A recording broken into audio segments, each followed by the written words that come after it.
मान्य सदस्यहरू, संघीय संसदको दुवै सदनको संयुक्त बैठकको कारबाही प्रारम्भ हुन्छ। मान्य सदस्यहरू, अब संघीय संसदको संयुक्त बैठक र संयुक्त समिति कार्य सञ्चालन नियमावली 2081 को नियम 5 बमोजिम माननीय अर्थमन्त्री वर्षमान पुनलाई आर्थिक वर्ष 2081-82 को राजस्व र व्ययको वार्षिक अनुमान प्रस्तुत गर्न अनुमति दिन्छु।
प्रतिनिधि सभाका सम्माननीय सभामुख महोदय, राष्ट्रिय सभाका सम्माननीय अध्यक्ष महोदय, नेपाल सरकारको अर्थमन्त्रीको हैसियतले आर्थिक वर्ष 2081-82 को बजेट प्रस्तुत गर्न यस सम्मानित सदनमा उपस्थित भएको छु। सर्वप्रथम 17औं गणतन्त्र दिवसको अवसरमा सम्पूर्ण नेपाली दिदीबहिनी तथा दाजुभाइमा हार्दिक शुभकामना व्यक्त गर्दछु। नेपालका प्रथम शहीद लखन थापा, 2007 सालको परिवर्तन, 2046 सालको आन्दोलन, 2052 सालको जनयुद्ध, 2062-63 को जनआन्दोलन, मधेस आन्दोलन, आदिवासी जनजाति आन्दोलन लगायतका सम्पूर्ण लोकतान्त्रिक आन्दोलनका महान शहीदहरूप्रति हार्दिक श्रद्धाञ्जली अर्पण गर्दछु। बेपत्ता परिवार, घाइते अपाङ्गता भएका व्यक्ति लगायत सबै जनसमुदायप्रति उच्च सम्मान प्रकट गर्दछु। केही समयदेखि शिथिल रहेको मुलुकको अर्थतन्त्र सरकारको निरन्तर प्रयासबाट चलायमान हुँदै गएको छ। विगतमा सुरु गरिएका आर्थिक सुधारका उपलब्धिलाई संस्थागत गर्दै बदलिदो विश्व अर्थव्यवस्था र नेपालको वस्तुगत आवश्यकतालाई दृष्टिगत गरी अर्थतन्त्रलाई सबल र उत्थानशील बनाउन आवश्यक ठानेको छु। संविधानको परिकल्पना अनुसार राष्ट्रिय अर्थतन्त्रलाई आत्मनिर्भर, स्वतन्त्र तथा उन्नतिशील बनाउँदै समाजवाद उन्मुख समृद्ध राष्ट्र निर्माणका लागि नयाँ चरणको आर्थिक सुधार आवश्यक देखिएको छ। बजेटलाई आर्थिक तथा सामाजिक क्षेत्रमा देखिएका चुनौती सम्बोधन गर्दै आम नागरिकमा आत्मविश्वास र आशा जगाउने दस्तावेजको रूपमा प्रस्तुत गरेको छु। समृद्ध नेपाल, सुखी नेपालीको राष्ट्रिय आकांक्षा पूरा गर्न र आर्थिक सुधारका कार्यक्रम अगाडि बढाउन आगामी आर्थिक वर्षलाई आर्थिक सुधारको वर्ष घोषणा गरेको छु। तेस्रो लगानी सम्मेलन उत्साहपूर्ण रूपमा सम्पन्न भएको छ। सम्मेलनमा प्रमुख राजनीतिक दलबाट लगानी मैत्री वातावरण निर्माण गर्न र निजी क्षेत्रको आत्मबल बढाउन सामूहिक प्रतिबद्धता व्यक्त भएको छ। लगानी सम्बन्धी 8 कानुनमा एकैपटक गरिएको सुधारले सरकारको लगानी मैत्री वातावरण निर्माण गर्ने प्रतिबद्धताको पुनर्पुष्टि भएको छ। सुशासन, सामाजिक न्याय र समृद्धिको सोच सहितको 16औं योजना नेपाल सरकारले स्वीकृत गरेको छ। नागरिकको जीवनमा अनुभूतियोग्य परिवर्तन हासिल गर्ने योजनाको उद्देश्य पूरा गर्न सघाउ पुग्ने गरी बजेट तर्जुमा गरेको छु। बजेट तर्जुमा गर्दा नेपालको संविधान 15औं योजनाको समीक्षा, 16औं योजनाको सोच, गणतन्त्रको 1.5 दशकको उपलब्धिको समीक्षा, सम्मानित सदनमा पेश गरेको विनियोजन विधेयकका सिद्धान्त र प्राथमिकता तथा त्यसमाथि माननीय सदस्यहरूबाट प्राप्त सुझाव एवं नेपाल सरकारको नीति तथा कार्यक्रमलाई प्रमुख आधार बनाएको छु। संसदका विषयगत समिति, प्रदेश तथा स्थानीय तह, राजनीतिक दल, सङ्घ संस्था, विद्वत वर्ग, निजी क्षेत्र, विकास साझेदार एवं सञ्चार क्षेत्र लगायत आम नागरिकबाट प्राप्त सल्लाह सुझाव समेतलाई प्राथमिकतामा राखेको छु। सम्माननीय महोदय, मुलुकमा सङ्घीय लोकतान्त्रिक गणतन्त्र घोषणा भएको आज 16 वर्ष पुरा भएको छ। यस अवधिमा आर्थिक तथा सामाजिक क्षेत्रमा हासिल भएका मुख्य उपलब्धि प्रस्तुत गर्ने अनुमति चाहन्छु। आर्थिक वर्ष 2064-65 मा रु 8 खर्ब 15 अर्ब रहेको कुल गार्हस्थ्य उत्पादन चालु आर्थिक वर्षमा रु 57 खर्ब 5 अर्ब हुने अनुमान छ। प्रति व्यक्ति राष्ट्रिय आय अमेरिकी डलर 491 बाट बढेर 1456 पुगेको छ। विद्युत उत्पादन 700 मेगावाटबाट 3060 मेगावाट पुगेको छ। यसबीच 56.1% बाट बढेर 98% जनसङ्ख्यामा विद्युत सेवाको पहुँच पुगेको छ। 2065 सालमा कालोपत्रे सडक 5400 किलोमिटर रहेकोमा हाल 18241 किलोमिटर पुगेको छ। 61 जिल्ला सडक सञ्जालमा जोडिएकोमा हाल मुलुकका सबै जिल्ला राष्ट्रिय सडक सञ्जालमा जोडिएका छन्। मुलुकमा सबै स्तरका गरी 1,05,000 किलोमिटर सडक रहेको छ। 2065 सालमा वाणिज्य बैङ्कका 591 शाखा रहेकोमा हाल 5042 शाखा सञ्चालनमा रहेका छन्। गणतन्त्र स्थापना पश्चात मुलुकमा स्रोत र साधनको वितरण समानतातर्फ उन्मुख हुँदै गएको छ। नेपाल जीवन स्तर सर्वेक्षण 2060-61 मा असमानता गणना गर्ने जिनी सूचकाङ्क 0.41 रहेकोमा पछिल्लो सर्वेक्षणमा सुधार भई 0.30 कायम भएको छ। 2065 सालमा निरपेक्ष गरिबी 30.8% रहेकोमा हाल घटेर 20.3% पुगेको छ। त्यसै गरी मानव विकास सूचकाङ्क 0.505 बाट बढेर 0.602 कायम भएको छ। नेपालीको औसत आयु 60.7 वर्षबाट बढेर 71.3 वर्ष पुगेको छ। साक्षरता दर 58% बाट बढेर 76.2% पुगेको छ। आधारभूत खानेपानीको पहुँच 45 बाट बढेर 97% जनसङ्ख्यामा पुगेको छ। सम्वत 2064 मा शिशु मृत्युदर प्रति 1000 जीवित जन्ममा 98 रहेकोमा हाल 21 मा झरेको छ। त्यसै गरी 5 वर्ष मुनिका बाल मृत्युदर प्रति 1000 61 बाट 33 मा र मातृ मृत्युदर प्रति लाख 281 बाट 151 मा झरेको छ। सार्वजनिक क्षेत्रमा महिला लगायत सीमान्तकृत समुदायको सहभागिता व्यापक रूपमा बढेको छ। 2056 सालको निर्वाचनमा तत्कालीन प्रतिनिधि सभामा महिला प्रतिनिधित्व 5.9% रहेकोमा पछिल्लो निर्वाचनबाट प्रतिनिधित्व 33.1% पुगेको छ। 2054 सालमा भएको निर्वाचनबाट स्थानीय निकायमा महिलाको उपस्थिति 11.8% रहेकोमा स्थानीय तहको पछिल्लो निर्वाचनबाट 41.2% पुगेको छ। गणतन्त्र घोषणाको समयमा निजामती सेवामा महिलाको सहभागिता 12% रहेकोमा हाल 28.5% पुगेको छ। घर जग्गामा महिलाको स्वामित्व 33.9% पुगेको छ। लैङ्गिक असमानता सूचकाङ्क 0.532 बाट सुधार भई 0.452 पुगेको छ। यस अवधिमा महिला, आदिवासी जनजाति, मधेसी, दलित, अपाङ्गता भएका र पिछडिएका क्षेत्रका गरी 24,152 व्यक्ति निजामती सेवामा प्रवेश गरेका छन्। गणतन्त्र स्थापनापछि विभिन्न क्षेत्रमा उल्लेखनीय उपलब्धि हासिल भए पनि हामीले अपेक्षा गरेको द्रुत विकासका लागि यी मात्रा पर्याप्त छैनन्। संविधान निर्माणमा लागेको लामो समय, राजनीतिक सङ्क्रमण, भूकम्प, कोभिड-19 जस्ता आन्तरिक र बाह्य घटनाक्रमका कारण हाम्रो विकासको गति तीव्र हुन सकेन। गुणस्तरीय पूर्वाधारको कमी, दक्ष जनशक्तिको न्यूनता तथा उत्पादकत्व र रोजगारीमा अपेक्षित वृद्धि हुन नसकेका कारण आर्थिक वृद्धिको दर न्यून हुन पुग्यो। यसबाट गरिबी र असमानतामा अपेक्षित कमी आउन नसकी खाद्य तथा पोषण सुरक्षा समेत कमजोर रह्यो। अर्थतन्त्रमा लामो समयदेखि संरचनात्मक चुनौती रहेकोमा पछिल्लो समय सार्वजनिक र निजी लगानी खुम्चिएको, सार्वजनिक वित्तमा असन्तुलन बढ्दै गएको, सार्वजनिक ऋण व्यवस्थापन खर्च बढ्दै गएको र पुँजीगत खर्च गर्ने क्षमता घट्दै गएको कारण थप चुनौती सिर्जना भएको छ। वर्षौँदेखि उस्तै प्रकृतिका समस्या तथा चुनौती दोहोरिरहेकाले अर्थतन्त्र र विकास व्यवस्थापनमा देखिएको क्षमता अभावको दुष्चक्र तोड्दै सुधारका नयाँ कार्यक्रम मार्फत समृद्धिको लक्ष्य हासिल गर्नुपर्ने देखिएको छ। सूचना प्रविधिमा आएको क्रान्ति, कृत्रिम बौद्धिकताको बढ्दो प्रयोग र ज्ञानमा आधारित अर्थतन्त्रको विकास भइरहेको सन्दर्भमा नेपालको अर्थतन्त्रले नयाँ पुस्ता अनुकूलको आर्थिक सुधारको माग गरेको छ। युवा पुस्ताले अपेक्षा गरे अनुरूप कौशलयुक्त ज्ञान, सिप, नवप्रवर्तन र उद्यमशीलता बढाउन आवश्यक छ। सन् 2026 मा विकास सम्मुख राष्ट्रमा स्तर उन्नति भए पश्चात लिनुपर्ने रणनीति सन् 2030 भित्र दिगो विकास लक्ष्य हासिल गर्ने अन्तर्राष्ट्रिय प्रतिबद्धता र मध्यम आय भएको राष्ट्रको स्तरमा पुग्ने राष्ट्रिय लक्ष्यलाई दृष्टिगत गरी आगामी आर्थिक वर्षमा आर्थिक सुधारलाई तीव्रता दिइनेछ। सम्माननीय महोदय, अब म मुलुकको विद्यमान आर्थिक अवस्था र चालु आर्थिक वर्षको बजेट कार्यान्वयनको समीक्षा संक्षेपमा प्रस्तुत गर्दछु।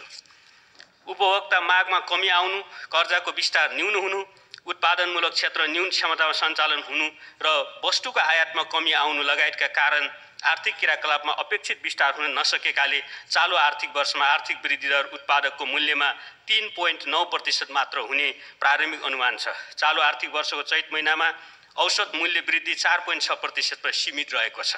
चालु आर्थिक वर्षको चैत्र मसान्तसम्म आयात 2.8% र निर्यात 3.7%ले घटेको छ। शोधनान्तर स्थिति रु 3 खर्ब 65 अर्बले बचतमा रहेको छ। विदेशी मुद्राको सञ्चित 12.5 महिनाको वस्तु र सेवा आयात धान्न पर्याप्त रहेको छ। विप्रेषणको वृद्धि दर 19.8% रहेको छ। आर्थिक वर्ष 2080-81 मा कुल सरकारी खर्च रु 15 खर्ब 30 अर्ब 35 करोड अर्थात् विनियोजनको 87.4% हुने संशोधित अनुमान छ।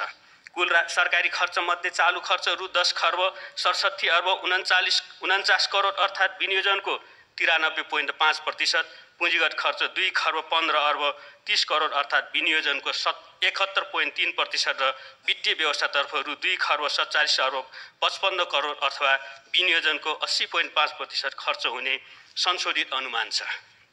चालु आर्थिक वर्ष राजस्व सङ्कलन रु 12 खर्ब 53 अर्ब 52 करोड संशोधित हुने अनुमान छ। यो लक्ष्यको तुलनामा 88.1% हो। वैदेशिक अनुदानतर्फ रु 34 अर्ब 34 करोड र वैदेशिक ऋण रु 1 खर्ब 45 अर्ब 44 करोड परिचालन हुने संशोधित अनुमान छ। चालु आर्थिक वर्षको लागि खर्च बेहोर्ने स्रोतमध्ये आन्तरिक ऋणबाट रु 2 खर्ब 40 अर्ब बेहोरिने अनुमान रहेकोमा वैशाख मसान्तसम्म रु 1 खर्ब 91 अर्ब उठाइएको छ। चालु आर्थिक वर्षको मन्त्रालय र निकायगत बजेट विनियोजन र खर्चको प्रगति विवरण, मुलुकको प्रमुख आर्थिक सामाजिक परिसूचक र तथ्याङ्क समावेश भएको आर्थिक सर्वेक्षण र सार्वजनिक संस्थानको प्रगति समितिको विवरण सम्मानित सदन समक्ष पेश गरिसकेको छु। सम्माननीय महोदय, आगामी कार्यदिशा स्पष्ट हुने गरी बजेटका 5 उद्देश्य, 5 प्राथमिकता, आर्थिक सुधारका 5 रणनीति र 5 रूपान्तरणकारी क्षेत्रका कार्यक्रम प्रस्तुत गर्ने अनुमति चाहन्छु। बजेटका 5 उद्देश्य देखाइ बमोजिम रहेका छन्। 1. उत्पादन उत्पादकत्व र रोजगारी वृद्धि गर्नु। 2. निजी क्षेत्रको मनोबल बढाउँदै लगानी वृद्धि गर्नु र आर्थिक क्रियाकलापमा तीव्रता ल्याउनु। 3. मानव संसाधनको विकास गर्नु। 4. स्रोत र साधनलाई सन्तुलित र समन्वयित ढङ्गले परिचालन गरी आर्थिक असमानता र गरिबी न्यूनीकरण गर्नु र 5. सार्वजनिक सेवा प्रवाहलाई प्रभावकारी बनाउनु। बजेटका 5 प्राथमिकता देखाइ बमोजिम तय गरेको छु। 1. आर्थिक सुधार र निजी क्षेत्रको प्रवर्धन। 2. ऊर्जा, कृषि, ऊर्जा, सूचना प्रविधि, पर्यटन, औद्योगिक विकास तथा पूर्वाधार निर्माण। 3. शिक्षा, स्वास्थ्य लगायत सामाजिक क्षेत्रको विकास। 4. समावेशिता र सामाजिक सुरक्षा र 5. सुशासन प्रवर्धन तथा सार्वजनिक सेवा प्रवाहमा सुधार। अब म आर्थिक सुधारका 5 रणनीति प्रस्तुत गर्दछु। क. संरचनागत सुधार। राष्ट्रिय अर्थतन्त्रको सम्भाव्यता विश्लेषणको आधारमा आर्थिक वृद्धिका प्रमुख सम्भावक क्षेत्र पहिचान गरी उच्च दरको आर्थिक वृद्धि हासिल गर्न र एकीकृत आर्थिक करिडोर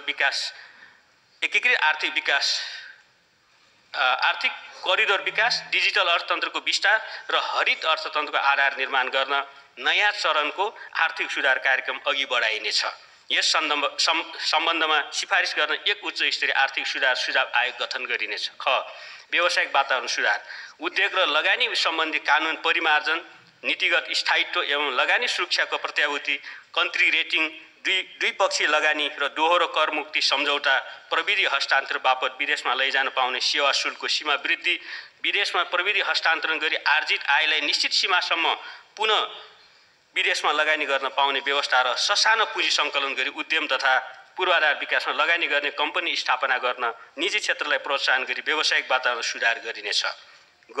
सार्वजनिक वित्त प्रणाली सुधार। कर प्रणालीमा सुधार एवं नीतिगत स्थायित्व, वित्तीय र मौद्रिक नीति बीचको तादात्म्यता, सार्वजनिक ऋणको डिगोपना, वित्तीय क्षेत्रको स्थायित्व र पुँजी परिचालन अभिवृद्धि, मितव्ययी र प्रतिफलमुखी सार्वजनिक खर्च व्यवस्थापन र उद्देश्यमूलक वित्तीय हस्तान्तरण सुनिश्चित हुने गरी सार्वजनिक वित्त प्रणालीमा सुधार गरिनेछ। घ.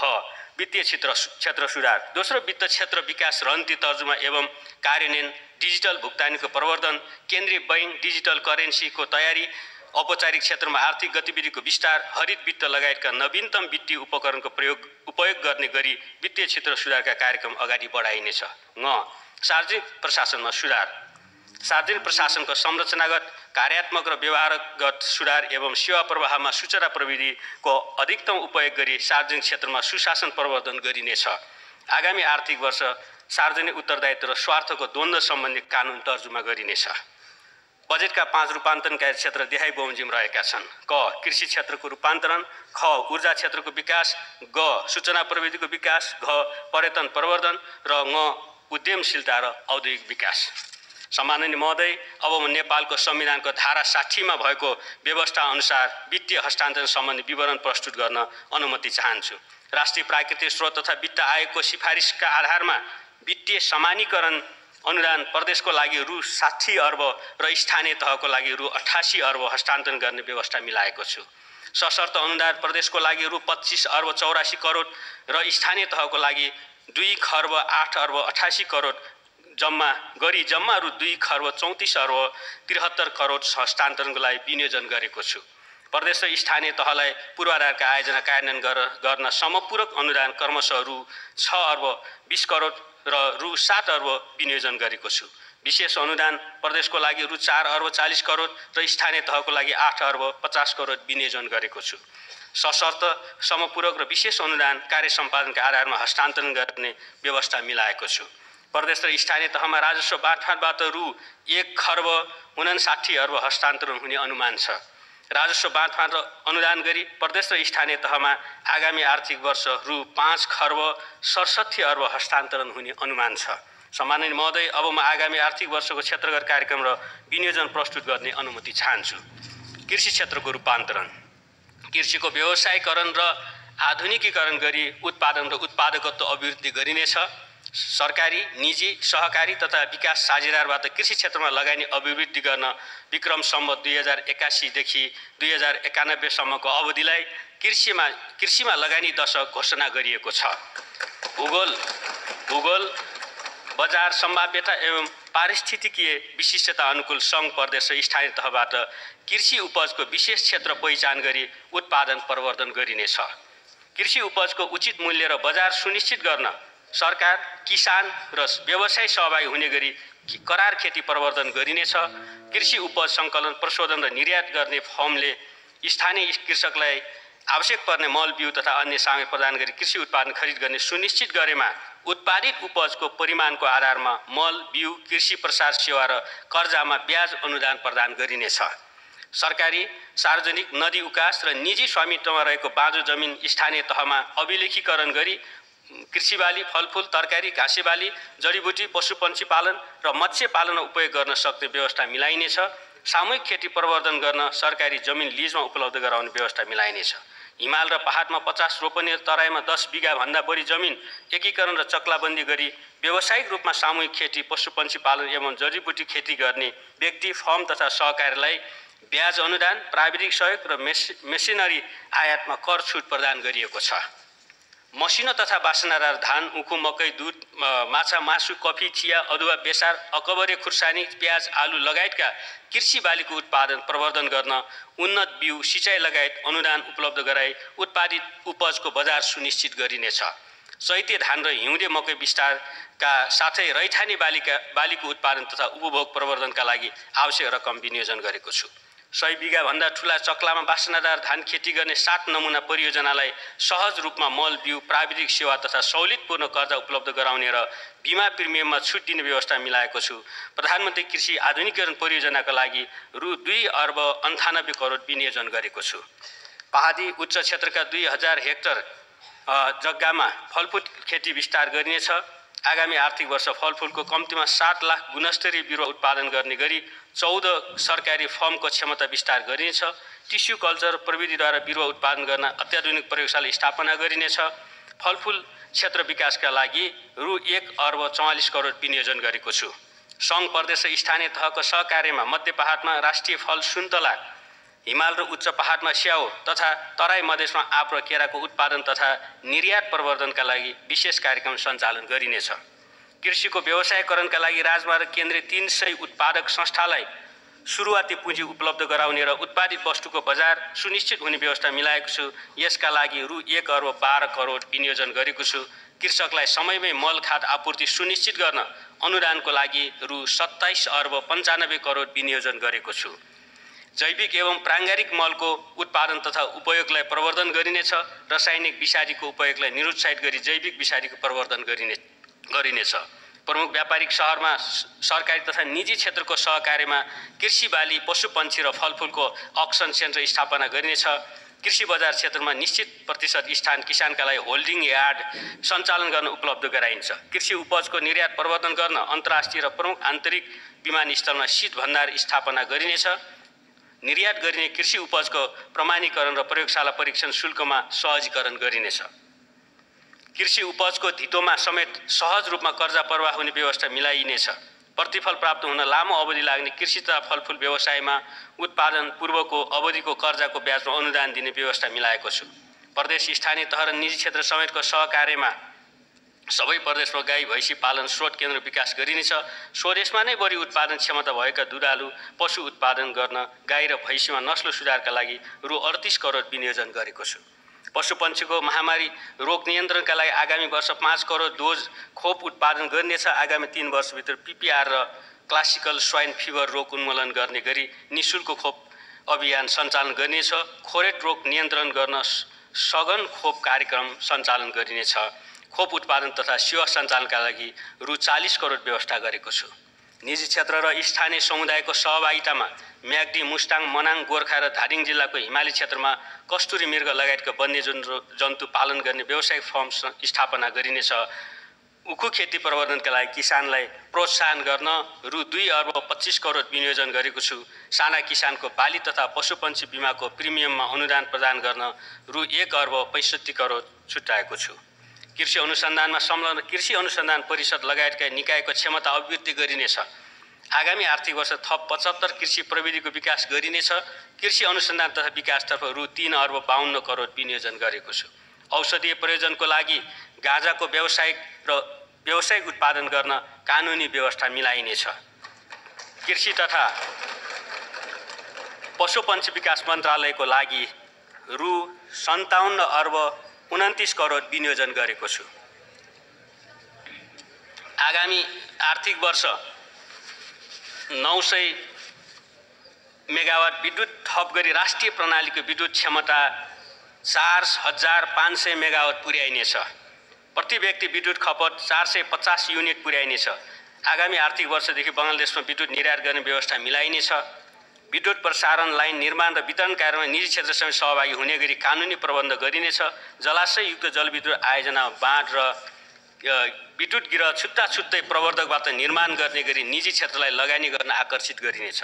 सुक्खायामको मागलाई पूर्ति गर्न 1200 मेगावाट क्षमताको बुढीगण्डकी, 670 मेगावाट क्षमता दुधकोशी र 417 मेगावाट क्षमता नलसिंहघाट जलाशययुक्त जलविद्युत आयोजना तथा 280 मेगावाट क्षमता नौमुरे बहुउद्देश्य जलविद्युत आयोजनाको निर्माण कार्य सुरु गरिनेछ। वैदेशिक रोजगारीमा भएका व्यक्तिको लगानीमा 77.5 मेगावाटको घुन्सा र 70.3 मेगावाटको सिमुवा जलविद्युत आयोजना निर्माण कार्य अगाडि बढाइनेछ। जनताको जलविद्युत कार्यक्रम अन्तर्गत 1063 मेगावाटको माथिल्लो अरुण, 106 मेगावाटको जगदुल्ला, 100 मेगावाटको तामाकोशी 5औं, 42 मेगावाटको मोडी ए र 10 मेगावाटको चैनपुर सेती जलविद्युत आयोजनाको निर्माण कार्य सुरु गरिनेछ। सुनकोशी तेस्रो जलविद्युत आयोजनाको विस्तृत अध्ययन गरी निर्माण प्रक्रिया अगाडि बढाइनेछ। 10,800 मेगावाटको क्षमताको कर्णाली चिसापानी जलविद्युत आयोजनाको विस्तृत इन्जिनियरिङ डिजाइन कार्य सुरु गरिनेछ। सन् 2045 भित्र खुद शून्य कार्बन उत्सर्जनको लक्ष्य हासिल गर्न जीवाश्म ऊर्जालाई स्वच्छ एवं नवीकरणीय ऊर्जाले क्रमशः विस्थापन गरिनेछ। ऊर्जा उत्पादनलाई विविधीकरण गर्न निजी क्षेत्रबाट 100 मेगावाट सौर विद्युत जडान गर्ने व्यवस्था मिलाइनेछ। हरित हाइड्रोजन प्रवर्धन गर्न अनुसन्धान र विकासका लागि आवश्यक बजेट व्यवस्था गरेको छु। हेटौडा धल्केबर, इनरुवा र खिम्टी 12 विषय लप्सीफेरी 400 केबी प्रसारण लाइनको निर्माण कार्य सम्पन्न गरिनेछ। कर्णाली कोरिडोर 400 केबी प्रसारण लाइनको निर्माण कार्यलाई तीव्रता दिइनेछ। हेटौडा राटामाटे, लप्सीफेरी, दमौली, न्यू बुटोल लमही डोडोधारा र भेरी कोरिडोर 400 केबी प्रसारण लाइनको निर्माण कार्य सुरु गरिनेछ। Seti corridor, Arun corridor, Dudhkoshi corridor 400 KB र बुढीगण्डकी कोरिडोर प्रसारण लाइनको निर्माण प्रक्रिया अगाडि बढाइनेछ। न्यू बुटोल गोरखपुर 400 केबी अन्तर्देशीय प्रसारण लाइनको निर्माण कार्य सम्पन्न गरिनेछ। इनरुवा पूर्णिया र दोडोधारा बरेली 400 केबी तथा रसुवा केरुङ 220 केबी अन्तर्राष्ट्रिय प्रसारण लाइनको निर्माण प्रक्रिया अगाडि बढाइनेछ। प्रसारण लाइनको राइट अफ वेका लागि आवश्यक जग्गाको छुट्टै किता कायम गरी जग्गा धनीलाई विद्युत आयोजनाबाट प्रभावित नागरिक सरह सेयरमा सहभागी गराइनेछ।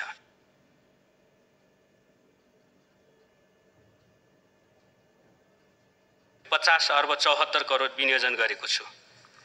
नेपाललाई सूचना प्रविधि हबको रूपमा विकास गरिनेछ। सूचना प्रविधि क्षेत्रमा 10 वर्षमा ₹30 खर्बको निर्यात गर्ने र 5 लाख प्रत्यक्ष तथा 10 लाख अप्रत्यक्ष रोजगारी सिर्जना गर्ने लक्ष्यसहित आगामी आर्थिक वर्षलाई सूचना प्रविधि दशकको प्रस्थान वर्षको रूपमा अगाडि बढाइनेछ। सूचना प्रविधिलाई अर्थतन्त्रको संवाहक क्षेत्रको रूपमा स्थापित गरिनेछ। सूचना प्रविधिका नवीनतम प्रविधि अवलम्बन गर्न कानुनी आधार तयार गरिनेछ। कृत्रिम बौद्धिकताको विकास, प्रवर्धन र नियमनको व्यवस्था गरिनेछ। सूचना प्रविधि क्षेत्रमा नीतिगत स्थायित्वसहित उच्च गतिको भरपर्दो र किफायती इन्टरनेट सेवा, डाटा सुरक्षा र बौद्धिक सम्पत्ति संरक्षण प्रदान गरिनेछ। डिजिटल नेपाल फ्रेमवर्क परिमार्जन गरी सोको कार्यान्वयन र अनुगमन गर्न संस्थागत व्यवस्था गरिनेछ। यस आयोजनाको लागि ₹59 करोड विनियोजन गरेको छु। काठमाडौँ उपत्यका र बुटोलमा उपलब्ध सरकारी तथा निजी भवन समेत उपयोग गरी उच्च गतिको इन्टरनेट, विद्युत सुरक्षा लगायतका पूर्वाधारसहित सूचना प्रविधि पार्क सञ्चालन काम अगाडि बढाइनेछ। यस्तो पार्कमा 3 वर्षका लागि वर्क स्टेसन सञ्चालन गर्न निःशुल्क स्थान उपलब्ध गराइनेछ। सार्वजनिक निजी साझेदारीमा अत्याधुनिक सूचना प्रविधि हब सञ्चालनका लागि काठमाडौँको दिल्ली बजार स्थित 4 खालमा बहुतले संरचना निर्माण गरिनेछ। ललितपुरको खुमलतारमा ज्ञान पार्क स्थापना गर्न ₹17 करोड विनियोजन गरेको छु। स्वदेशमा उत्पादित सफ्टवेयरलाई प्राथमिकता दिई सार्वजनिक निकायले उपयोग गर्ने व्यवस्था मिलाइनेछ। सरकारी डाटा सेन्टरको स्तर उन्नति गरिनेछ। निजी क्षेत्रबाट सञ्चालन हुने डाटा सेन्टरको लागि मापदण्ड तयार गरिनेछ। विद्युतीय तथ्याङ्कको भण्डारण, सुरक्षा र उपयोगलाई व्यवस्थित र भरपर्दो बनाइनेछ। सूचना प्रविधि विषयमा स्नातक र स्नातकोत्तर तहमा अध्ययन गरिरहेका युवालाई सूचना प्रविधि सम्बद्ध उद्योगमा इन्टर्न गर्ने व्यवस्था मिलाइनेछ। सबै वडा केन्द्र, सामुदायिक विद्यालय र स्वास्थ्य संस्थामा ब्रोडब्यान्ड इन्टरनेट सेवा पुर्याइनेछ। डिजिटल डिभाइड कम गर्न पिछडिएको वर्ग क्षेत्र, महिला र समुदायको सूचना प्रविधिमा पहुँच विस्तार गरिनेछ। आगामी आर्थिक वर्ष 16 लाख पर्यटक भित्र्याउने गरी पर्यटन प्रवर्धन कार्यक्रम सञ्चालन गरिनेछ।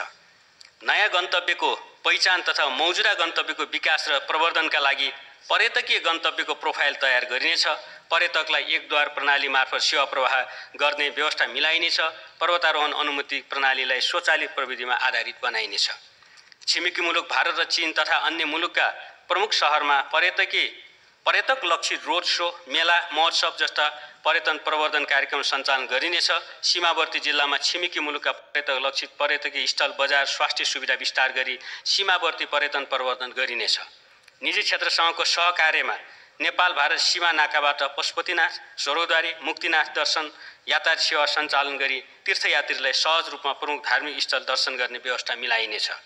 भौगोलिक रूपमा विकट रहेका तराई, पहाड र हिमाली क्षेत्रका पर्यटकीय स्थलमा परिपथ विकास गर्दै लगिनेछ।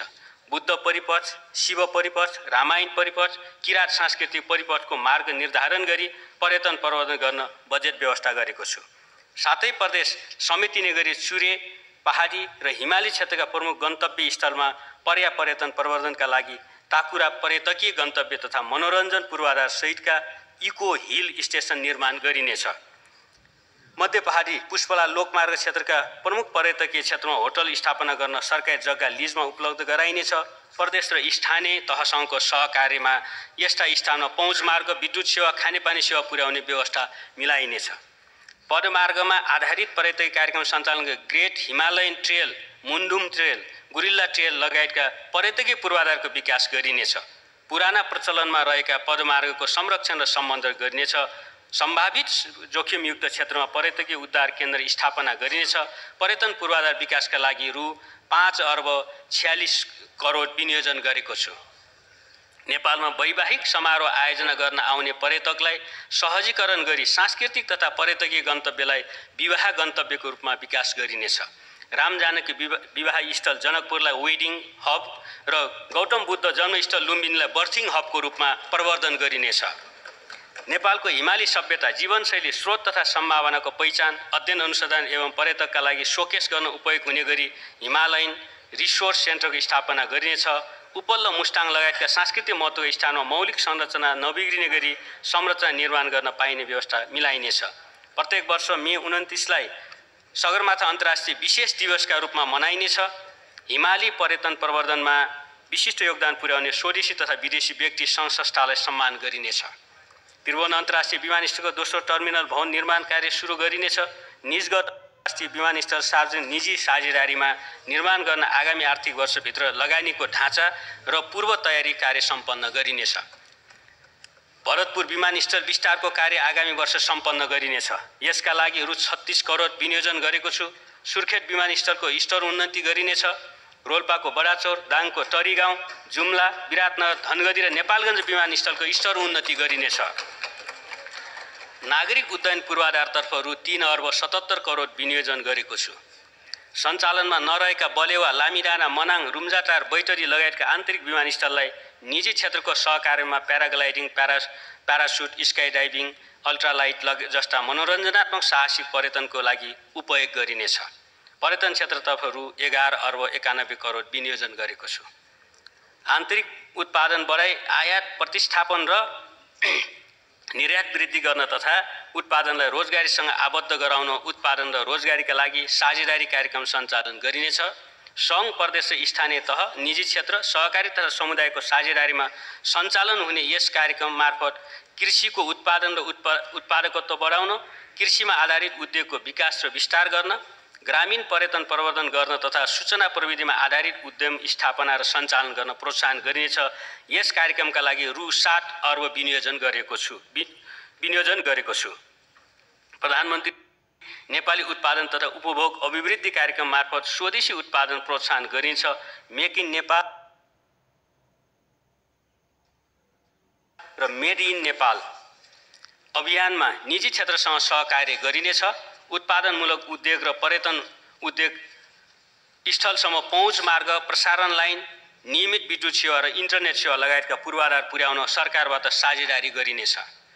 जनस्तरसम्म सार्वजनिक सेवा प्रवाह गर्न महत्त्वपूर्ण जिम्मेवारी रहेका स्थानीय तहलाई उत्पादन तथा रोजगारी केन्द्रका रूपमा विकास गरिनेछ।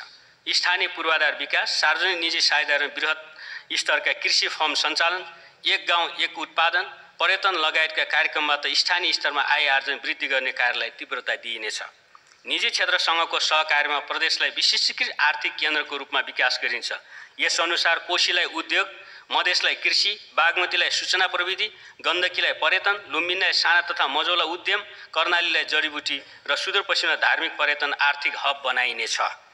आर्थिक क्षेत्रका सम्भावनाका क्षेत्रलाई समेति एकीकृत विकासको अवधारणा अनुरूप नमुना विकास अभियान सञ्चालन गर्न भरतपुर, बुटोल, पोखरा, भरतपुरलाई 3 वटा कोणमा राखी गण्डकी आर्थिक त्रिभुज परियोजना प्रस्ताव गरेको छु।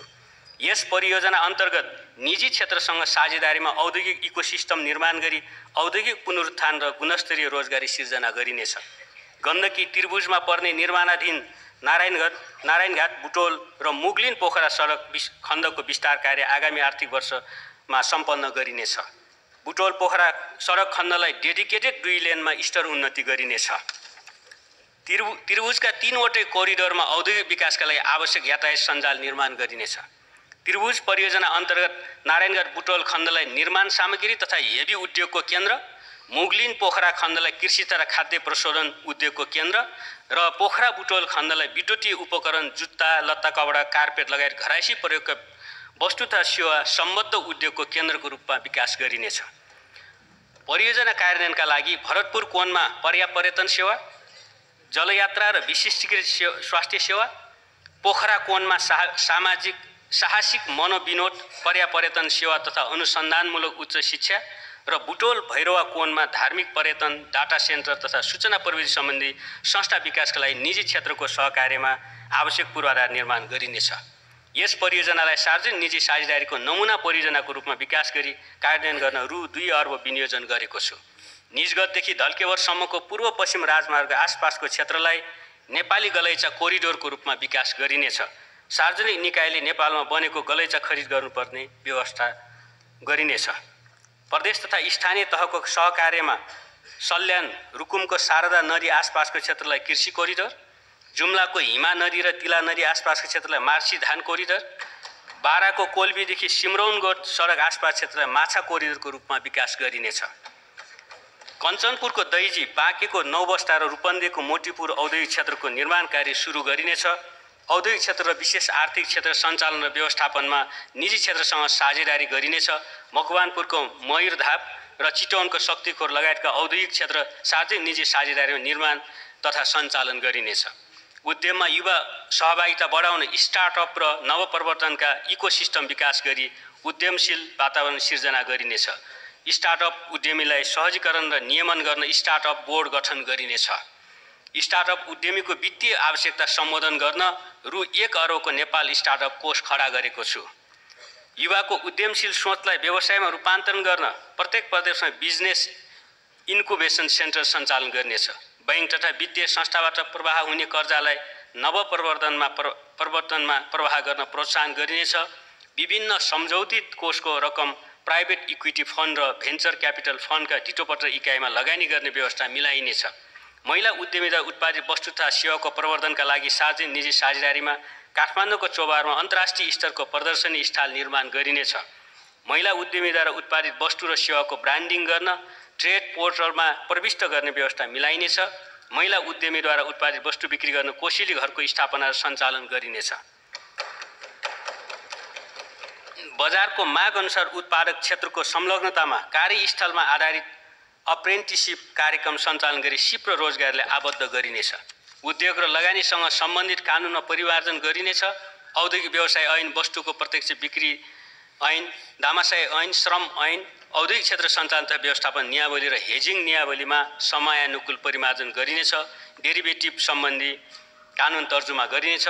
वन ऐन र जग्गा प्राप्ति ऐनलाई समयानुकूल बनाई लगानी सहजीकरण गरिनेछ। लगानी ऐनमा संशोधन गरी कम्पनी ऐनमा संशोधन गरी दर्ता, नियमन र खारेजी प्रक्रिया लगायतका कार्यलाई सरलीकृत गरिनेछ।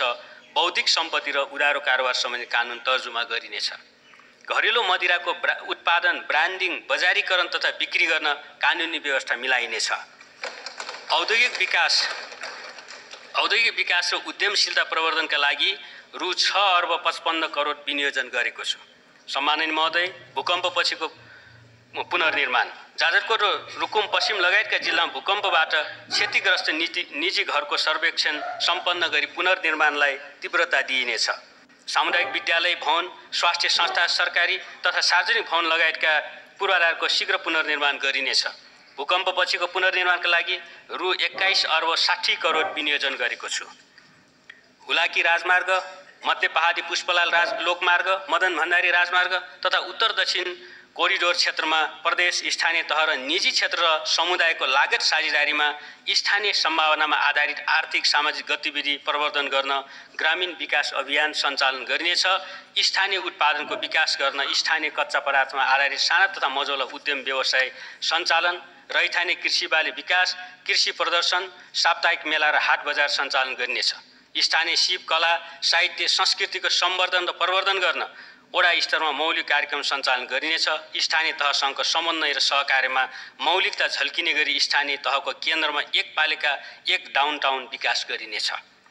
पक्की सडक सञ्जालबाट नजोडिएका स्थानीय तहको केन्द्रलाई प्रदेश केन्द्र वा राष्ट्रिय राजमार्गसँग जोड्ने गरी प्रादेशिक तथा स्थानीय सडक सुधार कार्यक्रम सञ्चालन गरिनेछ। यस कार्यक्रमका लागि रु 7 अर्ब 8 करोड विनियोजन गरेको छु। स्थानीय तहको प्रशासकीय भवन पूर्वाधार कार्यक्रमका लागि रु 1 अर्ब 17 करोड विनियोजन गरेको छ। मधेस र कर्णाली प्रदेशको पूर्वाधार विकासका लागि रु 1 अर्ब 50 करोड छुट्याएको छु। ग्रामीण स्तरमा वैकल्पिक सहायक राजमार्ग निर्माणका लागि रु 8 अर्ब 8 करोड विनियोजन गरेको छु। सङ्घ, प्रदेश र स्थानीय तहको लागत साझेदारीमा आधा घण्टा हिँडाइको दूरीभित्र तरी तराउको सुविधा पुर्याउन झोलुङ्गे पुल निर्माणका लागि रु 3 अर्ब 40 करोड विनियोजन गरेको छु। स्थानीय सडक पुल निर्माणका लागि रु 4 अर्ब 27 करोड विनियोजन गरेको छु। तराई मधेसका सीमान्तकृत तथा पिछडिएको क्षेत्रको आर्थिक सामाजिक विकास र सशक्तिकरणका लागि तराई मधेस समृद्धि कार्यक्रम कार्यान्वयन गर्न रु 1 अर्ब छुट्याएको छु। नवप्रवर्तनमा आधारित स्थानीय आर्थिक विकास कार्यक्रम सञ्चालन गर्न रु 35 करोड विनियोजन गरेको छु। हिमाल समृद्धि कार्यक्रम अन्तर्गत हिमाली क्षेत्रमा भेडा, च्याङ्रा, चौरी लगायतको पशुपालन र स्याउ, ओखर र जडीबुटीका फार्म सञ्चालन गरिनेछ। कर्णाली प्रदेशमा कृषि र वन पैदावारमा आधारित समृद्ध कर्णाली उद्यमशीलता कार्यक्रम सञ्चालन गरिनेछ। विदेशको आम्दानी स्वदेशमा लगानी अन्तर्गत गैर आवासीय नेपालीको पुँजी प्रविधि र सिपलाई मातृभूमिसँग जोड्न जन्मस्थलमा गैर आवासीय नेपाली अभियान सञ्चालन गरिनेछ। गैर आवासीय नेपालीद्वारा स्थापित एनआरएन डेभलपमेन्ट फन्डको उपयोग र लगानीका थप अवसर प्रवर्धन गर्न सहजीकरण गरिनेछ। गैर आवासीय नेपालीका सन्ततिलाई नेपालको भूगोल, कला र संस्कृतिसँग परिचित हुन पुर्ख्यौली थलोमा भ्रमण गर्न आह्वान गर्दछु। रानी जमरा कुलरिया सिँचाइ आयोजना अन्तर्गत प्रथम चरणको 14,300 हेक्टरमा शाखा नहर सञ्चालन गरी सिँचाइ सुविधा उपलब्ध गराइनेछ। लम्की मूल नहर अन्तर्गत शाखा नहर निर्माण सुरु गरिनेछ। यस आयोजनाको लागि रु 2 अर्ब 87 करोड विनियोजन गरेको छु। सिक्ता सिँचाइ आयोजनाबाट सिँचाइ सुविधा विस्तार गर्न डुडुवा र नरैनापुर लगायत शाखा नहरको निर्माण कार्य अगाडि बढाइन्छ। यस आयोजनाको लागि रु 1 अर्ब 60 करोड विनियोजन गरेको छु। बबई सिँचाइ आयोजनाको पूर्वी तथा पश्चिम मूल नहरबाट शाखा प्रशाखा विस्तार गरी थप 1,000 हेक्टर जमिनमा सिँचाइ सुविधा विस्तार गर्न रु 1 अर्ब 79 करोड विनियोजन गरेको छु। भेरी बबई डाइभर्सन बहुउद्देश्य आयोजनाको हेडवर्क्स र विद्युत गिराउको निर्माण गर्न रु 2 अर्ब विनियोजन गरेको छु। महाकाली सिँचाइ आयोजना तेस्रो चरणको मूल नहर र त्रिभुवन बस्ती लगायत शाखा नहर विस्तारको कार्य अगाडि बढाइनेछ। ब्रह्मदेव क्षेत्रको शाखाबाट 1,500 हेक्टर जमिनमा सिँचाइ सेवा थप गरिनेछ। यस आयोजनाको लागि रु 2 अर्ब विनियोजन गरेको छु। मध्य तराईका 5 जिल्लाको 1,22,000 हेक्टर जमिनमा भरपर्दो सिँचाइ सुविधा पुर्याउन सुनकोशी मरिन डाइभर्सन बहुउद्देश्य आयोजनाको हेडवर्क्स, पावर हाउस लगायतका संरचना निर्माण गरिनेछ। यसका लागि रु 3 अर्ब 12 करोड विनियोजन गरेको छु।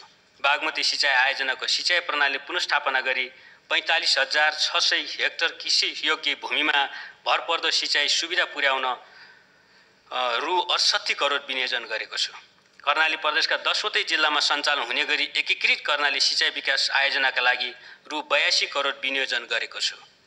तराई मधेस भूमिगत जल सिँचाइ कार्यक्रम मार्फत कृषि योग्य पकेट क्षेत्रमा क्लस्टरमा आधारित स्यालो तथा ड्युब ट्युबवेलबाट सिँचाइ सुविधा विस्तार गर्न थप 450 डिप बोरिङ जडान गरी करिब 15,000 हेक्टर जमिनमा सिँचाइ सुविधा विस्तार गर्न रु 3 अर्ब 45 करोड विनियोजन गरेको छु।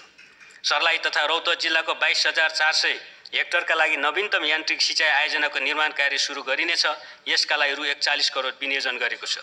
नदी किनारका कृषि योग्य टारमा सिँचाइ सुविधा विस्तार गर्न एकीकृत नदी बेसिन सिँचाइ तथा जलस्रोत व्यवस्थापनमा रु 2 अर्ब 22 करोड विनियोजन गरेको छु। नौमरी बहुउद्देश्य आयोजना कालीगण्डकी तिनाउ, सुनकोशी कमला, तमोर, चिस्याङ लगायतका बहुउद्देश्य अन्तर जलाधार जल पठान्तरण आयोजनाको सम्भाव्यता अध्ययन गरी क्रमशः कार्य